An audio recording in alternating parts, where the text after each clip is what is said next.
Morning. We are at Masjid Jamek. Today, very fortunate, we have AR Nadge. He is a lecturer in UTAR, my colleague, and expert in heritage. We have to speak a bit, apologize for all the background sound because of the technology limitation.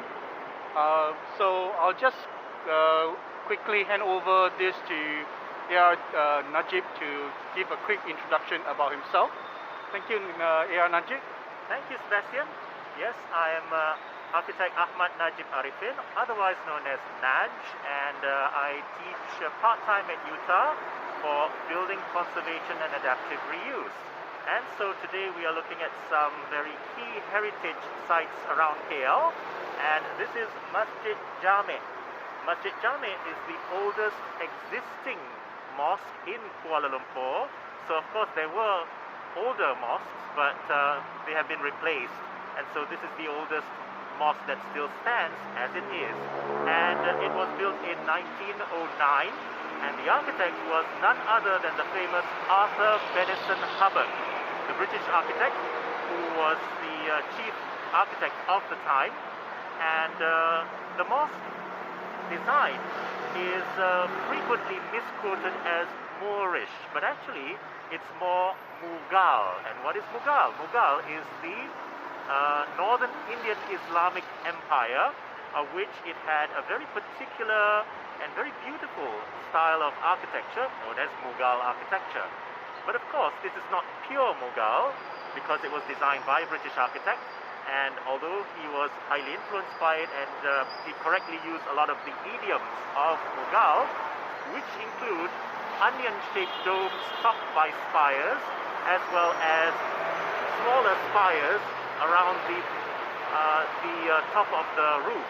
So those are called chatri. So those are hallmarks of Mughal architecture, whereas Moorish architecture is another style of Islamic architecture from Islamic Spain. And it's quite different. It doesn't look like this, although there are some shared elements, being both of them being Islamic architecture. And the importance of Masjid Jamek here is also its location, and it is right at the confluence of the two rivers, the Klang River, which is on the, if you're looking at the entrance to the mosque, then that is on the left-hand side, and on the right-hand side is the Gombak River, and apparently also known as the Lumpur River at one point. And so that's why the name Kuala Lumpur came about. So there are two reasons. One is at the end of the mosque there, where the two rivers meet, where it's an estuary, where the Gombak, or otherwise Lumpur River, meets the Klang River, also known as a confluence, so either way. But both of those in Malay are known as Kuala, and of course Lumpur is mud. So the other reason is when the early entourage of Raja Abdullah came from Klang together with his group of 87 Chinese tin miners, when they arrived at the confluence, not only was the river named Lumpur, but there literally was a lot of mud, Lumpur. And so the name came about Kuala Lumpur. Oh, very interesting. Very interesting story. Okay. We're going to do this in bilingual, so bear with us for a while so that we can share this with the Chinese community as well. Okay, I'd like to ask you a question. Okay, how do you differentiate Moorish and Mughal? Okay, firstly, Mughal is the style of Islamic architecture that is from northern India, and that is from the Mughal Empire of northern India. And Moorish is the style of architecture that is from Islamic Spain. Of course, today Spain is no longer Islamic, but up until the 15th century, parts of Spain were still Islamic. Now, the different styles of architecture are especially clear in the domes. Okay, so in the domes, the Mughal style of architecture has a preponderance of onion shapes or garlic shapes, so any kind of onion or garlic, together with additional decorative spires on top of that. So So that's very, very Mughal. And so is Taj Mahal.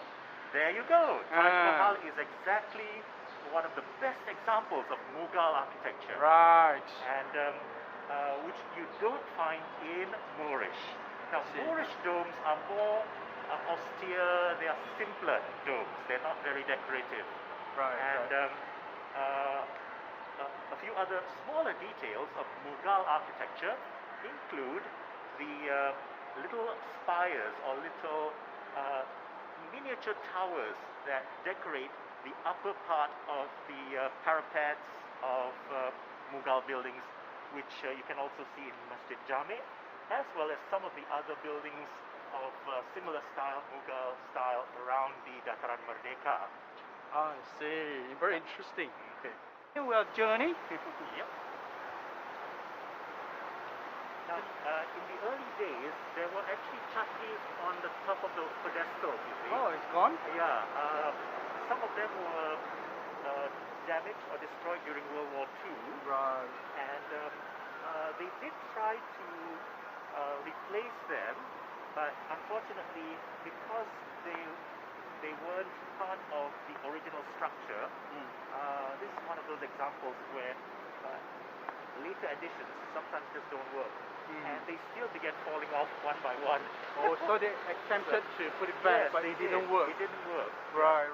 Crossing the new bridge, which was part of the River of Life project, and the ROL, River of Life, is a very good project which aims to revitalize our rivers in the city.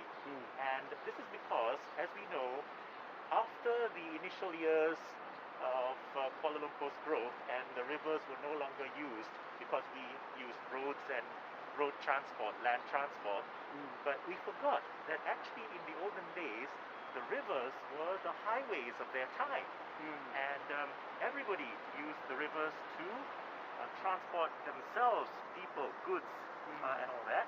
And so the River of Life project is to help to clean up the areas around the river, and by doing that, we also bring out the beauty of the environment around this historic Dataran Merdeka all the way to Masjid Jamek.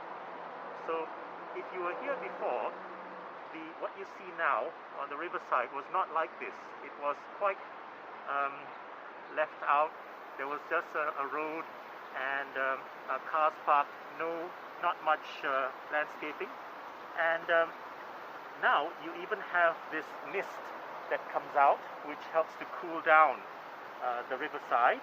And with that also, as you go on to Dataran Merdeka, then you can see the old colonial era buildings, including this Bangunan Sultan Abdul Samad, which in the olden days before the River of Life, people would say this is the back of the building because obviously the front is where the road is. But now, actually, this is where we realize that Bangunan Sultan Abdul Samad doesn't really have a front and back. It has two fronts. The front on the main road and the front fronting the river, as how it was initially when the rivers were still used as part of people's transport. And even until the 1910s, we have records showing that the Masjid Jamek there, where the confluence is, or where the estuary, meaning this river, the Gombak River, meets the Klang River at the end there, that place has steps, which exist still today. It's just that you can't see it from this angle. And those steps were where the villagers from upriver, they come down and they tie their boats there and take their ablution and go inside Masjid Jamek for their prayers. So it's a very historic place. This is literally where Kuala Lumpur began, under Kuala Lumpur, the estuary of mud or the confluence of mud.